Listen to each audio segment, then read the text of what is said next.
Bom, hoje nós estamos na aula de número 22 e o tema da aula de hoje, Davi, é esse aí que está na tela, qual é o motivo da nossa fé. Essa aula, ela é uma continuação da aula passada, onde nós falamos sobre a maneira como Jesus atrai as pessoas, né? Então ele tem, assim, um ministério que atrai, os milagres que atraem, né? As coisas que ele faz que atraem, e um discurso que espanta, um discurso que afasta. Falamos bastante. Foi o tema da aula passada, exatamente. E hoje a gente vai ter um desdobramento, porque nós paramos a aula no meio, falamos sobre os milagres, como as pessoas reagiram, o que Jesus fez, paramos ali no meio e para poder falar sobre esse ponto aí. Qual é o ponto?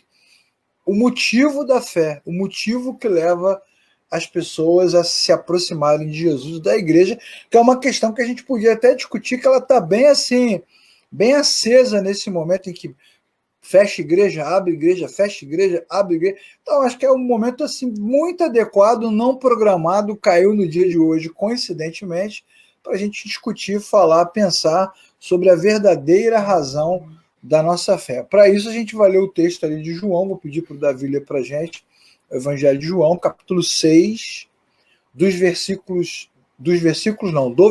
24 até o 35. Pode ler aí, Davi, para a gente. Tá.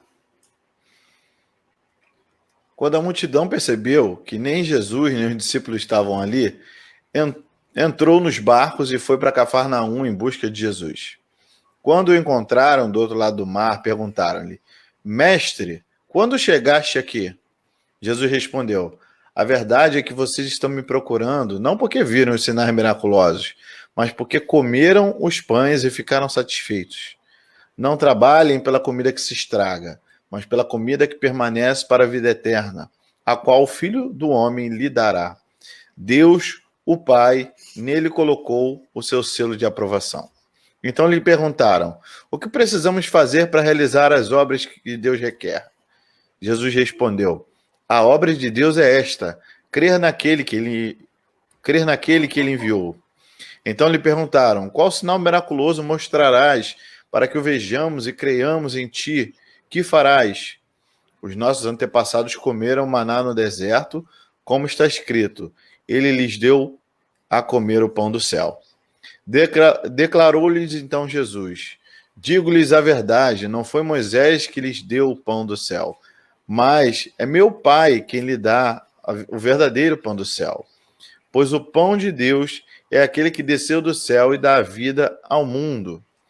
Disseram eles: Senhor, dá-me-nos sempre desse pão. Então Jesus declarou: Eu sou o pão da vida. Aquele que vem a mim nunca terá fome. Aquele que crê em mim nunca terá sede.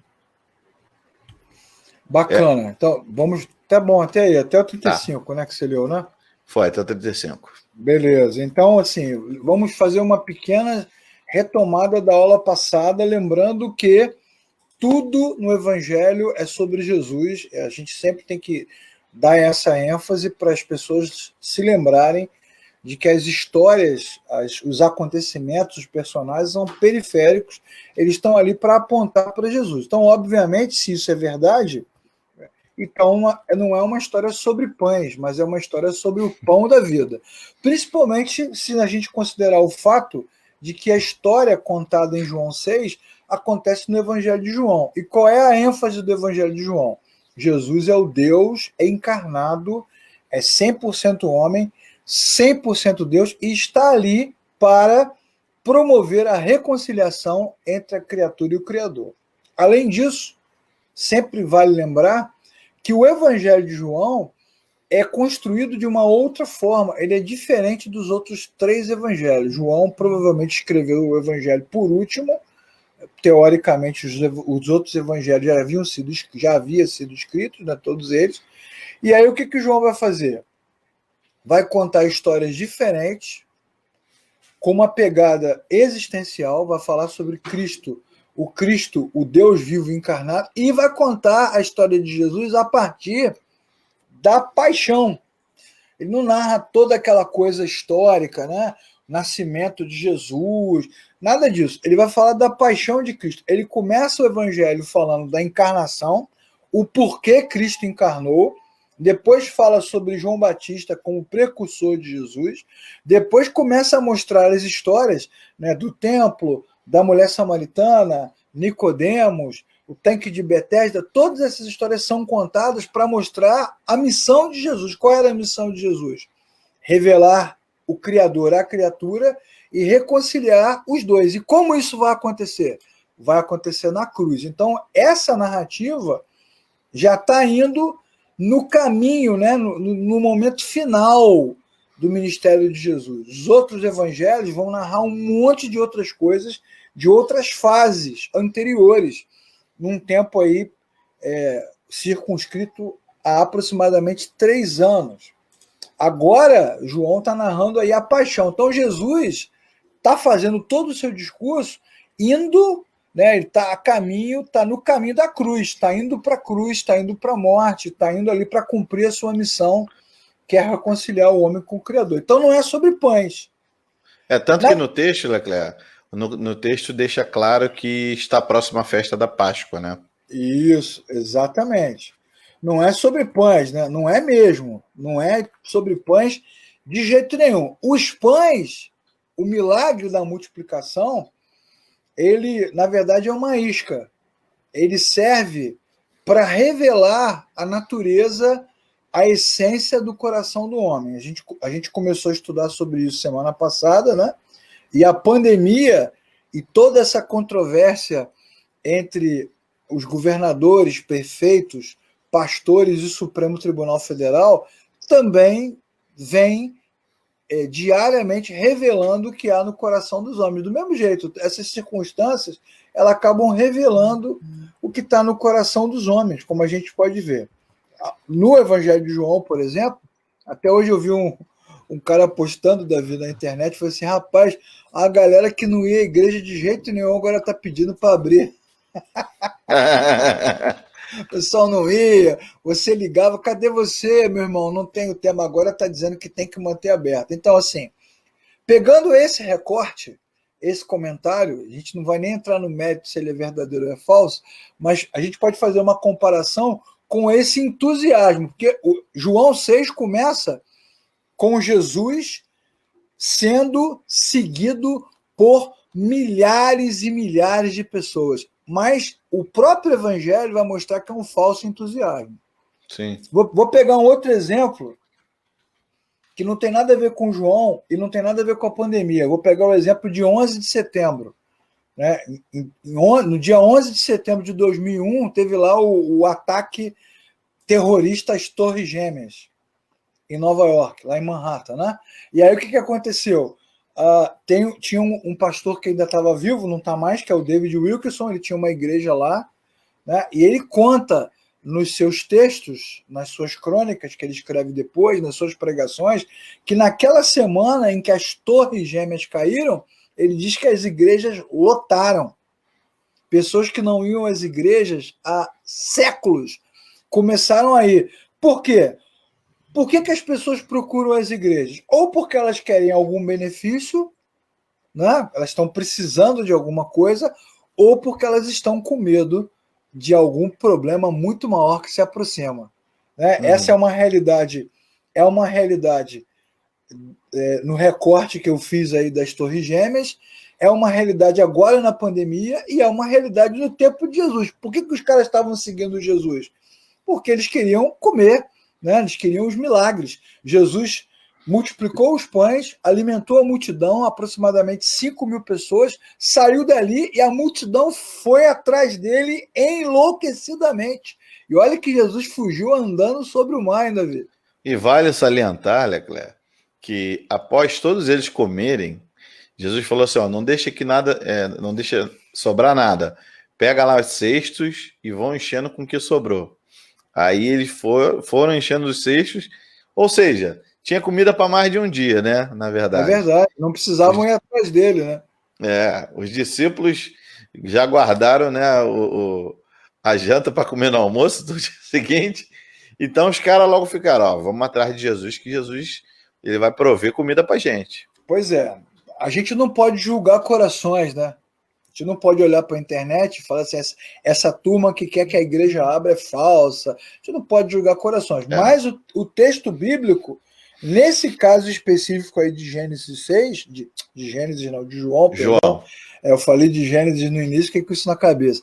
Nesse caso específico de João, a Bíblia vai dizer com clareza que o entusiasmo deles era falso. Eles não iam ali porque eles amavam a Jesus ou porque creram nele, mas porque tinham algum benefício. E assim, da mesma forma, acontece nas Torres Gêmeas, né? A turma procurou as igrejas lá, não porque amavam Jesus, mas porque tinham medo de acontecer coisa pior, né? Já que caíram as torres, né? Que era o símbolo da economia americana, podia explodir a ilha, né? Podia ter um ataque pior. Então a turma foi para lá se consertar, né? Se consertar, pelo amor de Deus. Me lembra até aqueles filmes que passavam no SBT antigamente, Davi. SBT tem muito filme fake, né?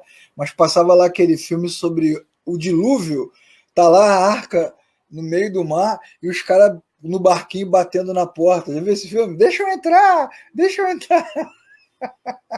Por favor, nos ajude! Nos ajude! Enfim, o Evangelho de João, ele mostra que o ser humano, né, mesmo diante de Jesus, mesmo diante da revelação encarnada de Deus, viva, tangível, concreta, ele só consegue pensar em coisas materiais. É incrível, né? Queremos comida, queremos milagre. Engraçado, né? Passou-se o tempo e o ser humano continua da mesma forma, né? Queremos sinais, né? Jesus começa a falar, foi os primeiros versículos que você leu. Qual sinal você vai nos dar? A turma só pensa em coisas materiais. Por isso, por causa dessa característica da natureza humana, que tantas e tantas igrejas apelam para o discurso do material. Porque isso é atraente. Deus quer te abençoar, Deus quer te restaurar, Deus quer te devolver, te dar dupla honra. Então, exatamente o que a multidão quer, né? Coisas materiais ou misticismo, né? Isso. Tava ouvindo ainda há pouco, né? A pessoa fala, pô, mas a igreja de vocês não tem muito mistério, né? A pessoa quer ver aquilo inexplicável acontecendo, né? Quando, na verdade, o Cristo revelado, ele se manifesta através da sua palavra, né? O pão da vida se apresenta e as pessoas não querem comer, as pessoas querem... Vamos pegar esse exemplo que você deu agora, da declaração dessa pessoa, dizendo que, nossa, a igreja de vocês é devagar, quase parando. Você vê que não adianta, né? O tempo passa, os séculos passam, você ensina, mas não adianta nada. Mesmo que você ensine a Bíblia, parece que os ouvidos estão fechados, né? Os olhos estão fechados, exatamente como o Alex está dizendo aqui. Eu passo o tempo e tudo continua do mesmo jeito. É exatamente isso. Bom, eu queria elogiar a camisa do Alex, muito bom, muito bonito isso aqui. Grande Alex! Bom, o negócio é o seguinte, Davi, ficar falando dos outros é mole, beleza? Ficar falando mal dos outros, falar do judeu, falar mal do judeu, falar mal do religioso, falar mal do brasileiro, né? Falar mal da igreja dos outros. Isso é fácil, meu irmão. Eu quero ver fazer a meia-culpa. Eu me lembro, nos tempos que eu atendia lá no gabinete, há muito tempo atrás, toda vez que tinha um conflito entre cônjuges, ou entre irmãos, ou entre amigos, era sempre um discurso da acusação. Eu quero ver fazer a meia-culpa. Nunca vi ninguém chegar, não, a gente está numa crise aqui, mas a culpa é minha. Eu realmente tenho vacilado. Né? Nada. É sempre restitui, eu quero de volta o que é meu. Restitui, eu quero de volta o que é meu. Todo mundo, né? Lembra, Senhor. Ai, meu pai. Juraste o teu amor. Gente, perdoem ele tem bom coração. Bom, em vez de a gente ficar acusando os outros, né, nós precisamos, ao estudar a Bíblia, olhar para ela e perguntar ao nosso próprio coração: qual é o motivo da nossa fé? Acho que o legal dessa aula e desse texto não é ficar... Porque é assim que todo mundo faz, né? Pega a Bíblia, é verdade, as pessoas são assim. É igual quando você dá uma palavra na igreja, né, Davi? Olha que palavra boa, a minha sogra tinha que estar aqui para ouvir essa palavra. Já que é para falar com voz fina, vou falar também. Mas é assim mesmo, né, Cleia? As pessoas, elas nunca querem absorver para si o que está sendo ensinado e fazer, como você falou, a meia-culpa, né? Aquela autoanálise, né? É verdade. Mas não, já quer linkar, ó, essa palavra. Fulano tinha que estar aqui. Essa palavra era para o meu marido. Essa não, ainda palavra fala com era aquele... para minha mulher. Babando, né? Babando aqui, escorrendo. Chupando bala. Essa palavra era para o meu vizinho. Muita gente tinha que estar aqui para ouvir hoje essa palavra. Meu esposo tinha que estar aqui, aquele amarrado. Meu pai, minha mãe. Não, nada disso. O legal da Bíblia é você olhar para ela e, como espelho, né, aplicar ao seu próprio coração. Então, em vez de a gente ficar pegando o texto e julgando, aí esse texto está falando dos bolsominions, dirão os de esquerda. Esse texto está falando dos esquerdopatas, dirão os de direita. Esse texto está falando dos reformadinhos sem fé, dirão os pentecostais. Esse texto está falando dessa galera do reteté, dirão os reformados. Então, nós temos a mania de apontar sempre para o outro, dizer para o outro, foi o outro. Mas, assim, eu quero convidar você que está assistindo essa aula hoje, a aplicar isso ao seu coração. Verdade. E fazer essa reflexão. Qual é o motivo da nossa fé? Qual é o motivo da minha fé? O que me leva, né, a ir a uma igreja, a seguir um líder, né, a ler um livro, a fazer um congresso, assistir às lives? Né? O que me motiva? O que me direciona? Bom, e o texto de João, ele vai fazer os contrapontos baseados os contrapontos são construídos a partir das declarações de Jesus e a partir do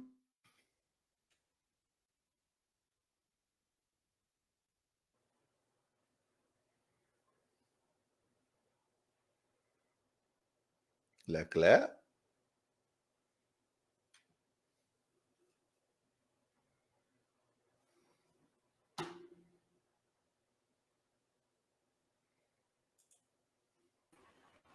Voltamos, Davi. Não, eu acho que eu não saí, não. Você que deu uma congelada aí. Cara, eu acho que foi a plataforma, acho que foi o StreamYard tá. aqui. Deve ter sido, porque a minha internet aqui tá normal, de repente saiu tudo, desconectou tudo aqui. Mas... o contador do tempo tava rolando aqui normal. Pois é, deve ter sido alguma falha. Mas aí voltando, o inimigo tá furioso, né? diante da revelação. Tá amarrado. Bom, então em nome de Jesus. Vou voltar no ponto onde eu parei, né? O que eu estava dizendo? Você estava falando do contraponto. Já voltamos, Alex. Já voltamos. O Alex está falando que caiu, mas nós já voltamos. Está falando do contraponto, né? Há um contraponto claro entre a mensagem bíblica e o comportamento dos homens. E esse contraponto ele só é possível porque Jesus revela o que está no coração dos homens. Isso. Como Jesus revela o que está no coração dos homens, aí a gente consegue fazer o contraponto. Senão a gente ia ficar só no mundo das ideias, né? Ia ficar só no mundo das ideias. Então vamos pensar primeiro assim nos motivos pessoais. Eu acho que é legal, né? Às vezes nós seguimos a Jesus, vamos à igreja, temos religião, às vezes por causa dos motivos pessoais. O que diz no versículo 26 aí de João? Deixa aberto em João, o Davi, que eu vou ler. Já está aberto. Vamos ler lá. Quer que eu leia João? João 6:26. Isso. Jesus respondeu: a verdade é que vocês estão me procurando, não porque viram os sinais miraculosos, mas porque comeram os pães e ficaram satisfeitos. Isso, então Jesus ele vai falar, e o legal de Jesus falando é que não é uma hipótese, né? É uma afirmação. Isso. Vocês não me procuraram por causa da forma como eu fiz. Porque eles poderiam ter procurado assim, quem é esse homem que faz esse milagre. Os caras olhando para o cesto, né? Nossa, o que está acontecendo? Mas Jesus fala: vocês não vieram aqui por causa disso. Eu Vocês acho vieram... legal, né, cara? Que as pessoas chegam para Jesus, né? Devem chegar tudo na hipocrisia, né? Ah, mestre, ontem a palavra foi tão maravilhosa. Voltei. Aí Jesus vendo no coração, né? Seu fumilão. Mentira, mentira. Você veio porque você comeu bastante e ficou satisfeito. Sim, Né? E o que diz Colossenses 3? Eu vou ler o versículo 1 e 2. Já que vocês ressuscitaram com Cristo, diz o texto, procurem as coisas que são do alto, onde Cristo está assentado à direita de Deus. Mantenham o pensamento nas coisas do alto e não nas coisas terrenas. Olha só que a recomendação bíblica é contrária a essa, ou seja, nenhum de nós aqui deveria ir à igreja por causa das suas próprias questões pessoais. Todos nós deveríamos procurar a igreja, o culto, a Bíblia e Cristo por causa de Cristo e não sim, por verdade. nossa própria causa. Mas a gente tem que fazer a meia-culpa, né, Davi? Hum. Você está passando por um momento difícil, eu falo: Davi, você está precisando ir à igreja, cara, está precisando procurar, você está precisando de uma oração forte. Na verdade, a nossa religiosidade já já vincula que temos que a igreja na maior das dificuldades, né? E as dificuldades que o ser humano passa, muitas delas são pessoais, É né? Pô, o cara que verdade. perdeu o emprego, poxa, a minha tia que está doente ou coisa do tipo. Então, assim, a gente não está indo por causa do pão da vida, por causa de Jesus. A gente Isso. tem um lequezinho de petições, né? Vamos É, pensar da, assim. é daí que vem aquela frase famosa: não vai pelo amor, vai pela dor. Como é que você, Verdade. como é que você me contou aquele dia, né? Falando de fulano lá. Deixa ele ir, irmão, deixa ele ir. Deus vai fazer ele voltar de cadeira de roda. Vai voltar de maca. Vai É. sentir o peso da mão de Deus. Aí as pessoas acham, né? Elas passam a achar que se elas que elas só vão buscar o Senhor, né? Que Deus só é procurado quando elas precisam, são motivos pessoais, né? Tem essa É, ideia de só se procura Cristo na dor, é verdade, né?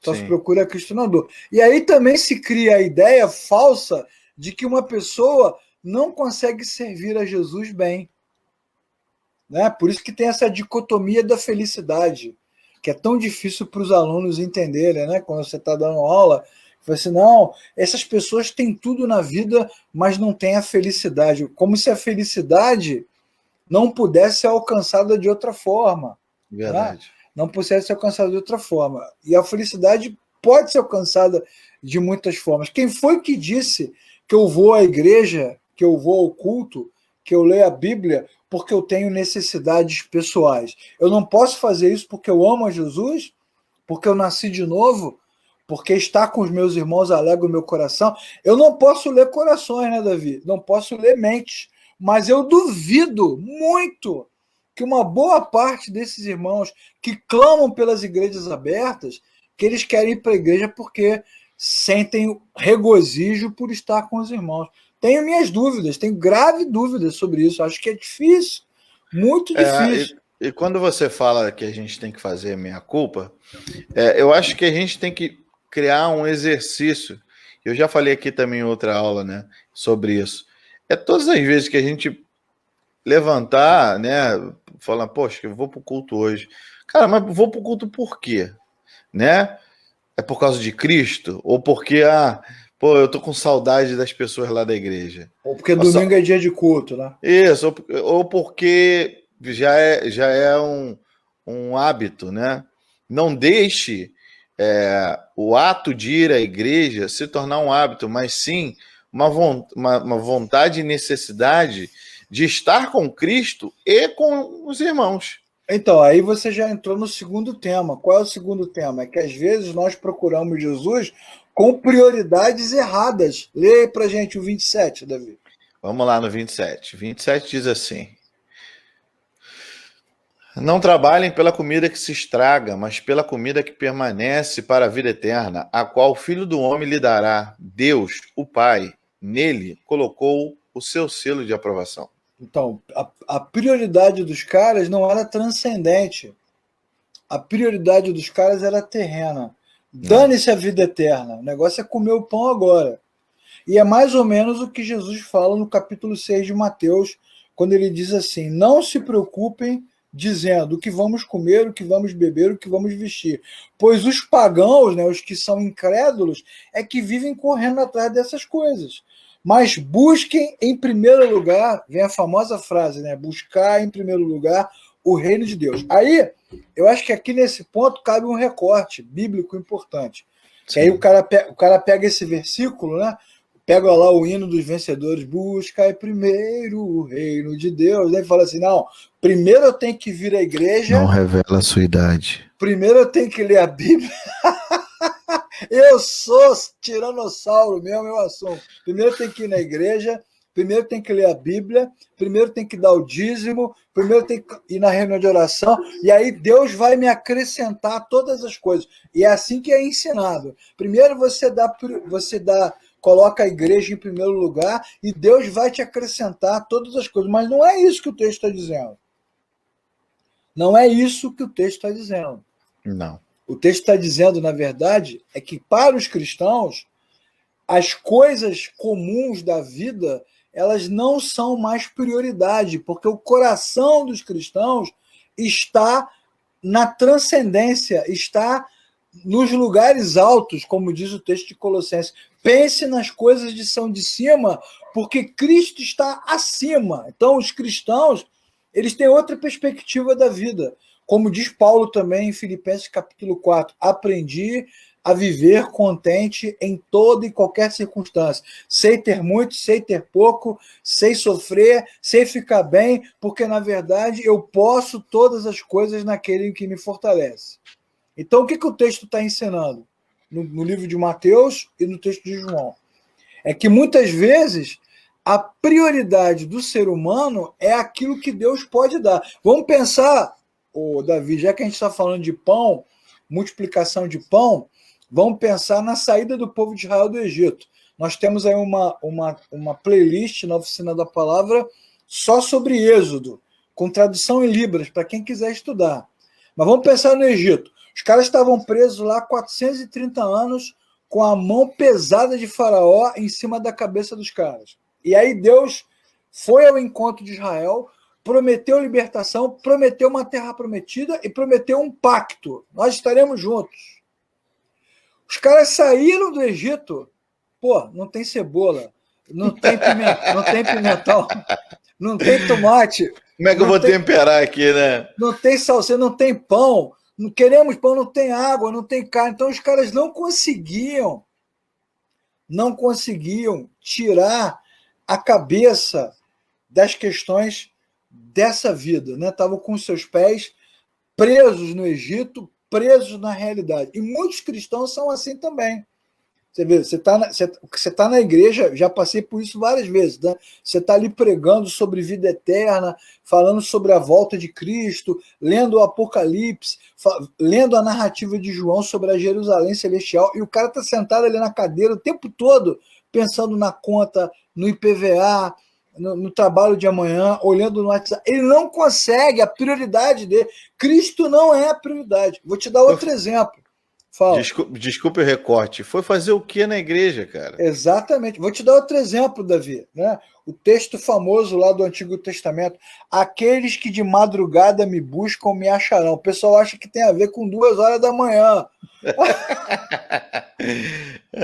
Eu vou orar de madrugada porque a fila está menor. Exatamente, mas o texto está dizendo o seguinte: aqueles que me colocam em primeiro lugar, aqueles que me têm como prioridade, buscar-me-eis e me achareis quando me buscarem de todo o vosso coração. Então, isso não tem a ver com intensidade, porque é assim que a gente aprende na igreja, né? Orar muito, né? Orar intensamente, não tem a ver com intensidade, não tem a ver com fervor, não tem a ver com horário, não tem a ver com posição, não tem a ver com dedicação, isso tem a ver com prioridade.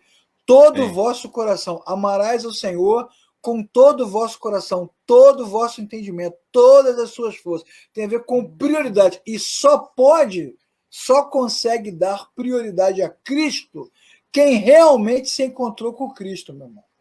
Porque quem não se encontrou com Cristo terá a sua mente o tempo todo dominada, contaminada, presa, atraída, como diz a parábola do semeador, né?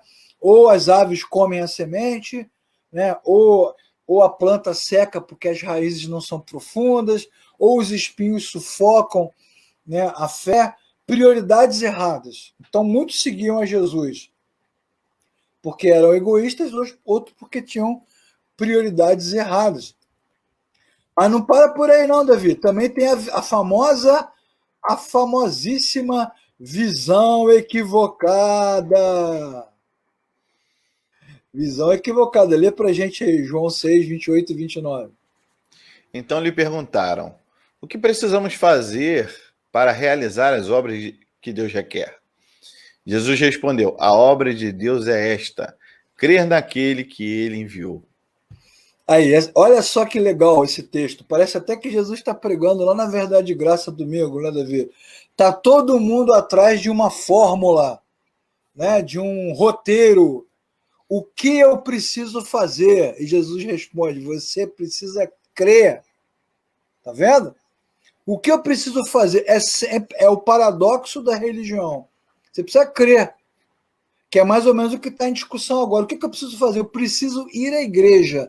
E se a igreja for tirada, o que você vai fazer? Não sei. Né? O que eu preciso fazer? E aí Jesus disse, você precisa crer. Porque os caras falam assim, qual a obra que Deus quer que a gente faça? Qual a ação? E Jesus responde, a ação é essa. Creiam, que é o que diz em Efésios capítulo 2, versículo 8. Né? A salvação, né, é um dom de Deus. É um dom de Deus. E é pela fé. Né? Vocês foram salvos pela graça. E isso não vem de vós. É dom de Deus. É pela fé. É preciso crer. E essa visão equivocada continua até hoje. Até hoje, a turma acha, prega, ensina e acredita que tem que cumprir algum ritual, fazer alguma coisa para ser abençoado. E Incrível, né, cara? isso é muito frustrante, porque muitas pessoas com coração bondoso, é, é o que você falou, visões equivocadas, né? São pessoas que são piedosas, mas estão ali se limitando a cumprir uma cartilha, porque alguém falou para ela que a partir daquilo ali ela vai ser salva, que ela vai conseguir alcançar Exatamente. a salvação. E isso é triste porque ela acaba ficando presa, ela não tem liberdade em Cristo, É né? verdade. Que já garantiu para ela, né, a preciosidade através da graça, É né? verdade. É verdade. É verdade. É incrível como essas coisas vão se repetindo, né? Parece Sim. até que Jesus está analisando a nossa realidade agora.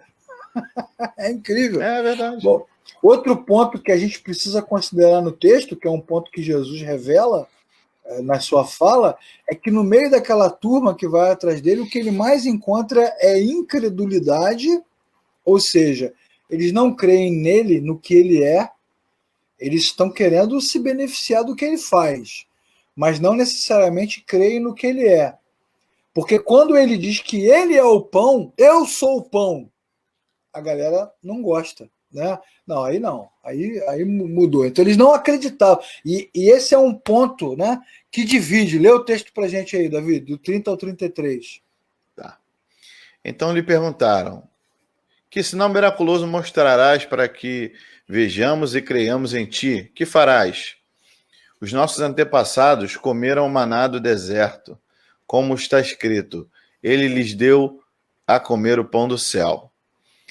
Declarou-lhe Jesus: digo-lhes a verdade, não foi Moisés que lhe deu o pão do céu, mas é meu Pai quem lhe dá o verdadeiro pão do céu.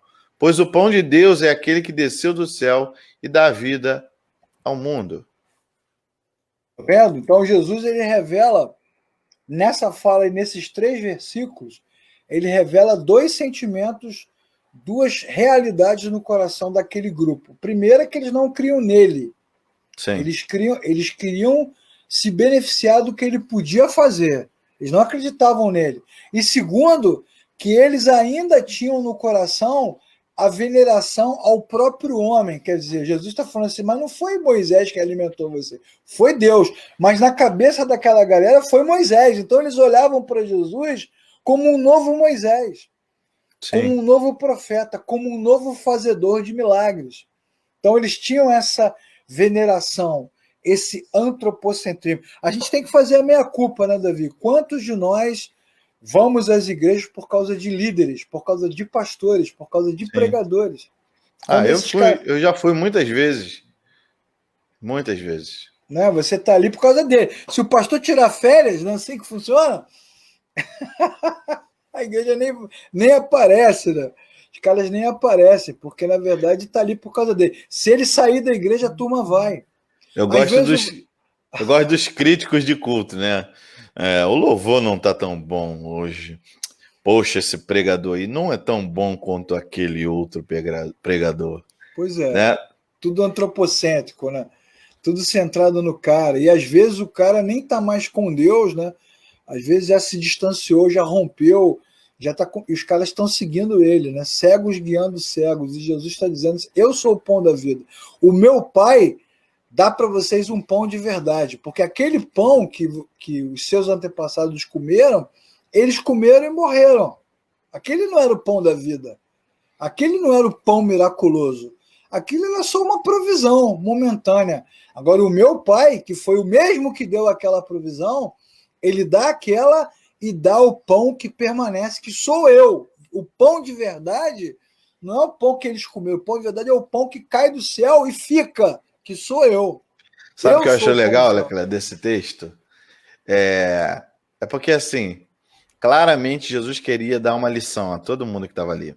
Claramente. Tanto que depois ele vem com aquela palavra dura, né? Que eles não aceitam, né? Porque, assim, Deus é tão poderoso, Leclerc, que ele podendo ver aquela multidão toda ali, ele poderia simplesmente tirar a fome de todos eles. Eles não precisariam comer. Muito bem, Davi. Exatamente. Deus Todo-Poderoso poderia tirar a fome deles. Ó, um ato milagroso vai acontecer agora. Vocês tá todo mundo satisfeito. Todo mundo satisfeito. Isso, legal. Né? Só que, sim, Deus queria, através de Jesus, né? Jesus ali queria ensinar uma lição, né? Vinculando o pão que eles se alimentaram, ficaram satisfeitos, em relação ao que eles acreditavam sobre o pão do céu, que era o maná, e fazendo um recorte de Jesus falando: eu sou o pão do céu, que Deus deu a vocês. Exatamente. Né? Exatamente. Vamos pegar um texto bíblico aí para dar a pancada na nossa lata aí, Davi. Vamos ler 1 Coríntios, capítulo 15, versículo 19, que vai exatamente confrontar o nosso coração. Mais uma vez, não estamos aqui criticando os outros, estamos fazendo a nossa meia-culpa. É um autoconfronto, né? O que diz o texto?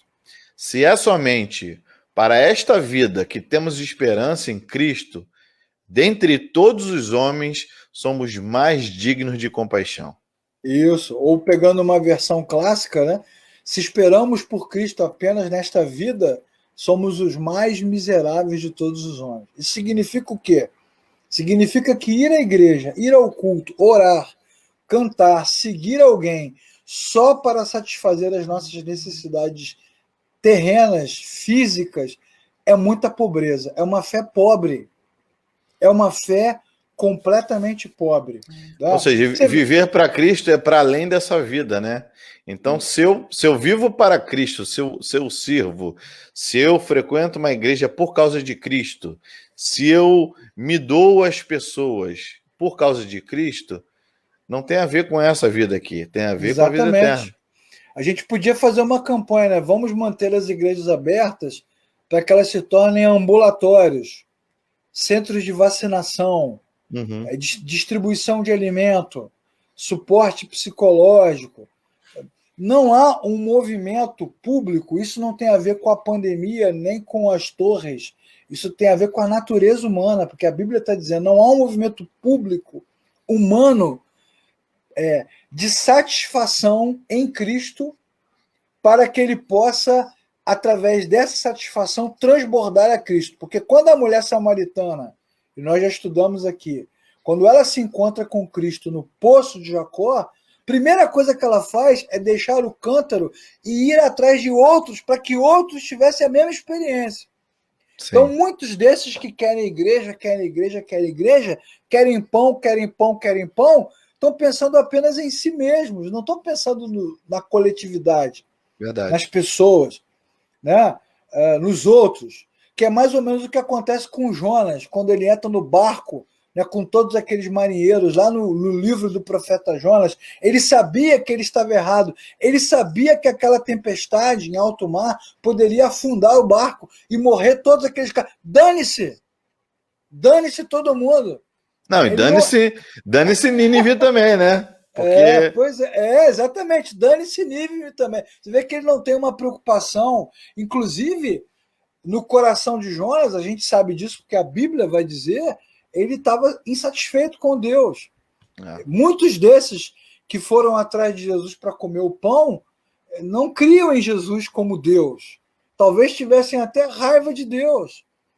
É isso que está em jogo. Isso torna o homem miserável mesmo na presença de Deus. Vou citar outro texto, né? Um texto famoso lá de Caim e Abel, né, Davi? Quem matou quem, Davi? Foi Caim que matou Abel ou Abel que matou Caim? Eu sempre tem essa dúvida, né? Caim que matou Abel. E a Bíblia diz que Caim e Abel ofereceram a Deus um sacrifício, né, uma oferta, no sentido de fazer um movimento. Eles fizeram um movimento de reaproximação, e é assim que o homem entendia que deveria fazer, né? Um sacrifício, uma entrega, uma oferenda. Vai lá. E aí, quando Deus recebe o de Abel e não recebe o de Caim, Caim fica com raiva, fica com ódio, então ele fica transtornado, ele pensa em matar o irmão. Então é óbvio que ele não estava ali por causa de Deus, pô. Ele estava ali por causa dele. Dane-se Deus. Ele queria receber o elogio de Deus, né? Ele queria alguma coisa, mas assim, o que mais importa é que já que eu não posso ter o que eu quero, então eu quero mais que Abel morra. E a Bíblia vai revelando, então, de ponta a ponta, o que está no coração do homem. E isso deveria colocar em xeque o que nós cremos também. Sim. O que nós pensamos, o que nos leva a fazer todos esses movimentos. O milagre da multiplicação dos pães, na verdade, ele é uma ilustração viva do sermão sobre o pão da vida. Jesus está falando do pão, e ele fez a multiplicação dos pães para revelar o que está no coração do homem e mostrar que o homem tem uma necessidade. Qual é a necessidade do homem? Se alimentar do verdadeiro pão. Mas o cara não consegue perceber, ele só consegue pensar na sua necessidade física. Então Jesus quis mostrar, com aquele pão multiplicado, que aquela comida que perece, ela é incapaz, ela é insuficiente de satisfazer a necessidade humana. E eu digo a você que está assistindo a aula que igreja e culto também é incapaz de satisfazer a necessidade humana. Você pode ir a 300 cultos por semana. Nada disso vai dar ao homem a paz com Deus, né? A reconexão, a graça que ele precisa. Não vai acontecer. Então, na verdade, o que a Bíblia vai mostrar? Que com graça, né? Com compaixão, com misericórdia, porque nós somos miseráveis, Jesus alimentou o povo faminto. Mas, na verdade, o povo faminto precisa de Deus. Precisa da palavra de Deus. Precisa da graça de Deus. Nós precisamos de Deus. E quantos cultos eu fui, você foi, Davi? Quantos cultos é que nós já fomos a vida inteira e fizemos tudo ali, menos nos encontrar com Deus, né? Muitos. Não é verdade? Verdade. Cantamos, né? Contribuímos, pulamos, fizemos tudo, menos nos encontrar com Deus. E de que adianta você participar de cultos, programações, eventos, congressos, vigílias, consagrações, e o que isso acrescenta? É igual comer pão. Você come pão, agora de tarde você está com fome. Você come pão de tarde, na manhã seguinte você está com fome. Você acabou de almoçar, tem gente que é assim, né? Você tá almoçando aí, gente, quando acabar o almoço, eu vou ali na padaria e vou comprar o pão pro café.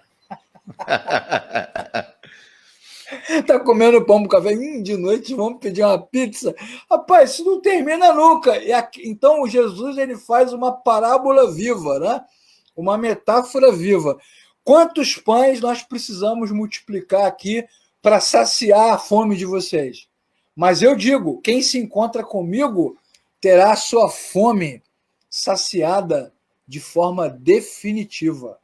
Que é o que Jesus fala para a mulher samaritana. Quantos baldes você precisa tirar desse poço para matar a sua sede? Mas eu digo, quem beber da água que eu lhe der, nunca mais terá sede de novo.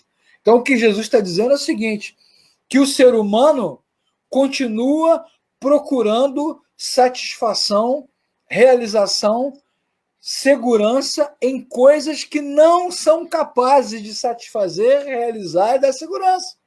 É, verdade. Continua caçando coisas que não são capazes de resolver.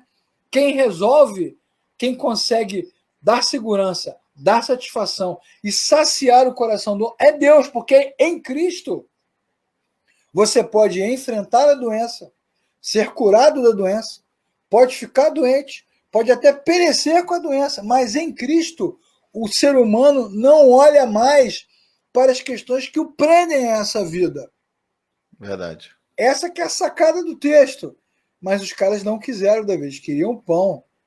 Eles queriam pão, eu queria pão de forma, queria misto quente, queijo quente. Jesus virou padeiro. Queijo com banana, né?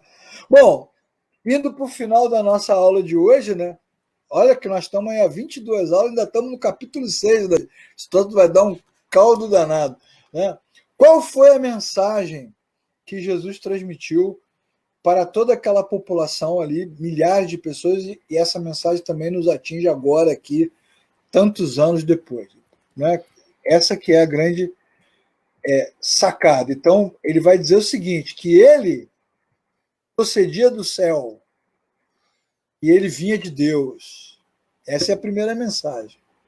Lembra do texto de Colossenses, Davi? Pensem nas coisas que são de cima.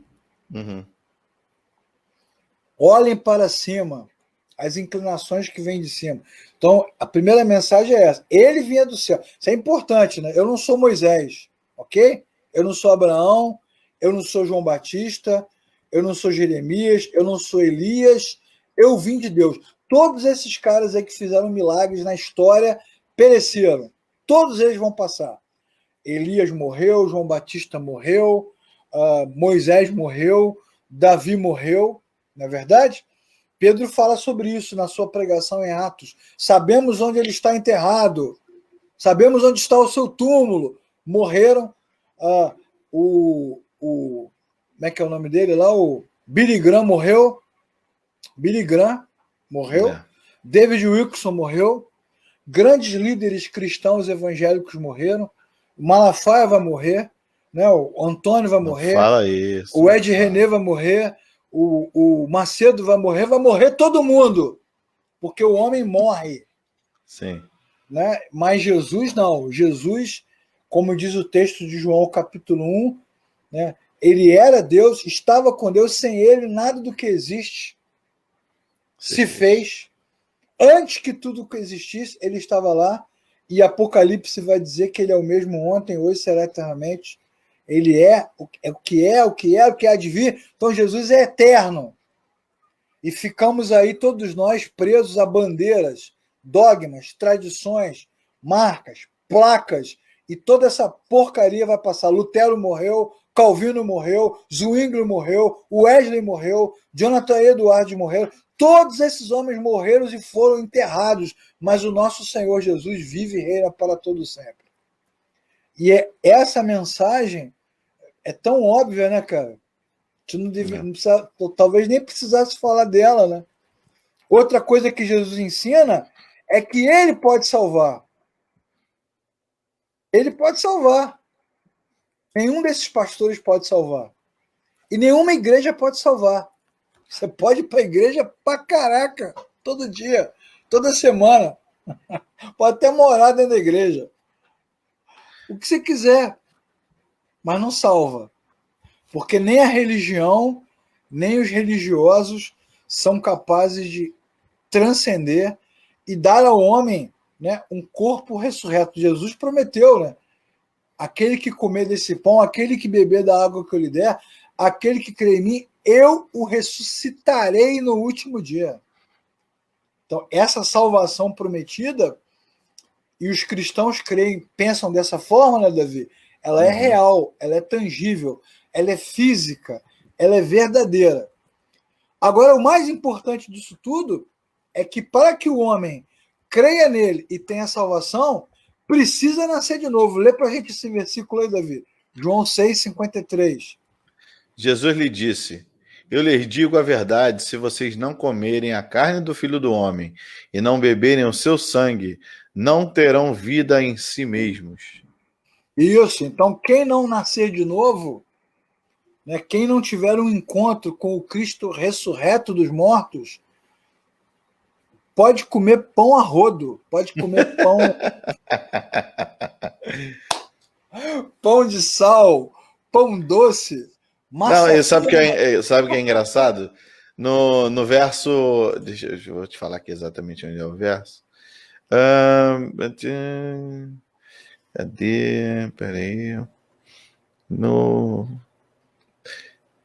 Eu não estou achando aqui agora, mas ele fala assim: os seus antepassados comeram o pão do céu e morreram. Morreram. Nossa, é tão forte essa frase, né? Jesus está dizendo o seguinte: vocês podem experimentar muitas coisas de Deus, mas se vocês não nascerem de novo...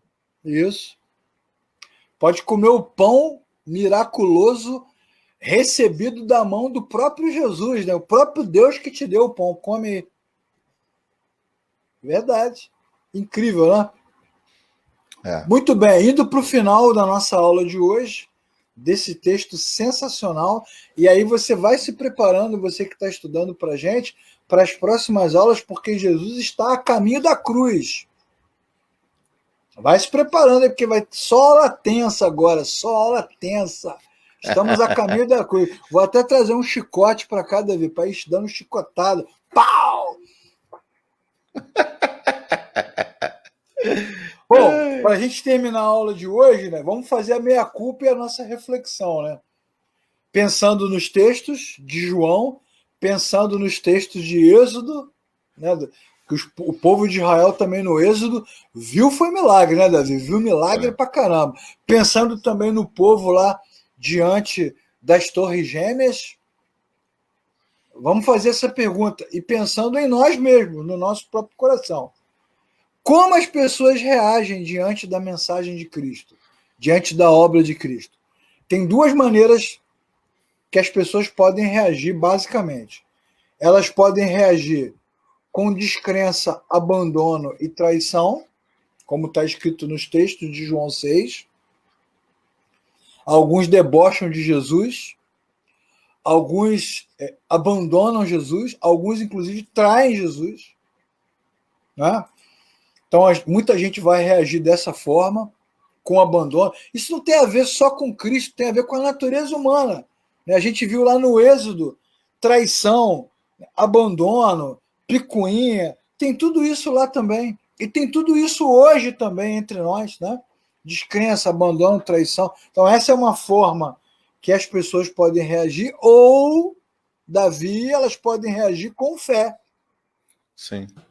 Elas podem se posicionar contra, né? Porque depois que Jesus faz esse discurso pesado, seus antepassados morreram, canalhas, perder, não tem mais pão, não tem mais milagre, não tem mais nada. Jesus fez. Mete o pé, negada! Aí geral vai embora. Exatamente, a gente vê que vários, né? A Bíblia diz que vários deles ficaram tristes e decepcionados. Comentaram, né? Que palavra dura.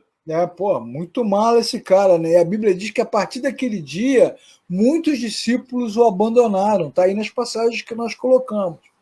Sim. Só que nesse momento, né, Jesus olha para os seus discípulos, e aí no caso os 12, né? Jesus não tinha só 12 discípulos, Tinha vários. Mas aí a gente tem os 12 principais. Jesus olha para eles, né, e faz a pergunta que não quer calar.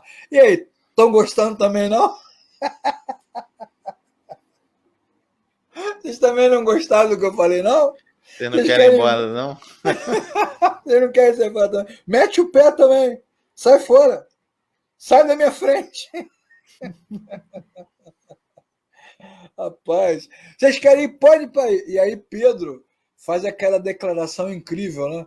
Ele diz assim, Senhor, para onde iremos se tu tens as palavras da vida eterna? Então Pedro cria em Jesus. Tá vendo?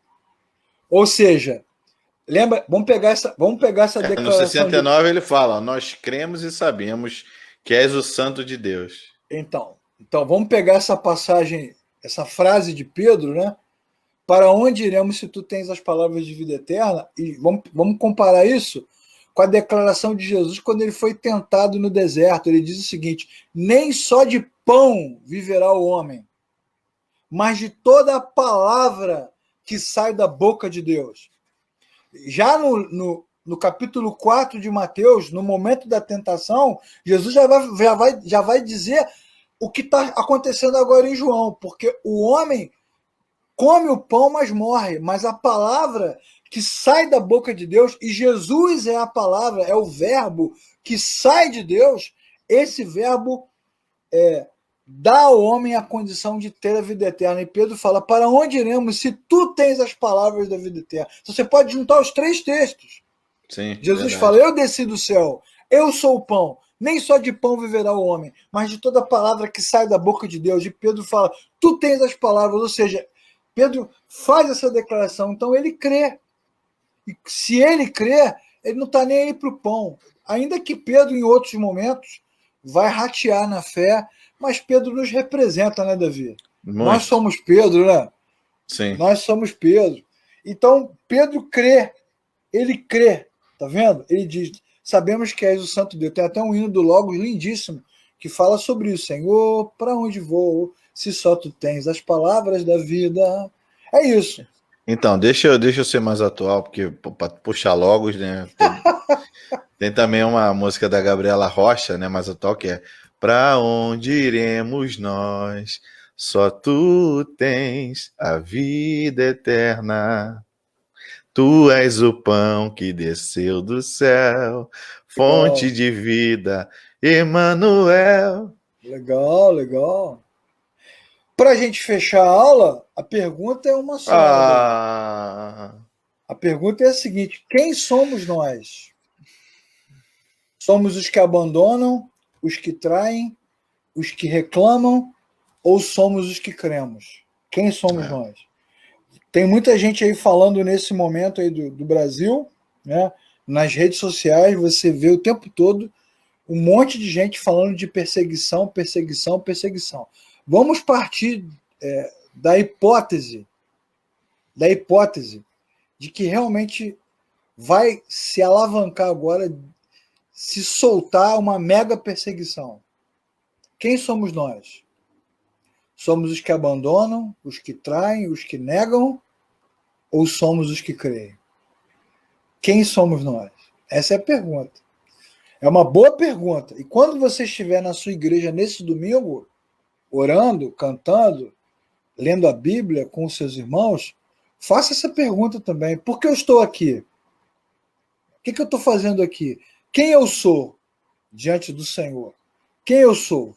Será que eu realmente estou aqui porque eu amo a Jesus, porque eu amo a palavra, ou eu estou aqui mecanicamente porque todo domingo eu estou na igreja? Então essa pergunta, quem somos nós, ela é atual, ela é contemporânea, ela é apropriada e nós precisamos decidir hoje, Davi, com que pão nós vamos ficar.